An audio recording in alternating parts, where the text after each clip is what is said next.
Welcome to this quick tutorial in which you'll find out how you can turn a resume into a web page by using Rezi. Rezi is an AI app which is the best for your resumes. If you want to turn your resume into a PDF or even a web page, this is the way to do it. First of all, go onto your Google browser or any browser that you're using and search for Rezi. Once you're on the Rezi page, you'll need to create a free account. You can continue with your Facebook account or your Google account, or just add in your email, password, and click on Create an Account.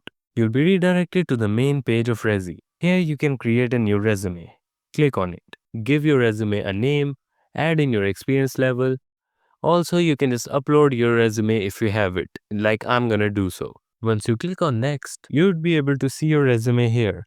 You'd be able to see a score and a complete review of your resume of how you can improve it. You can click on download PDF in order to download it as PDF, or in order to change into a web page, click on share. Change the anyone with the link from no access to can view, and then you'll be given a link. You can send out this link to anyone you want to send your resume to, and they will open it and it will be viewed as a web page. This way you can easily turn your resume or CV into a web page. Thank you so much for watching this tutorial. If you find this helpful and want to see more like this, make sure to subscribe.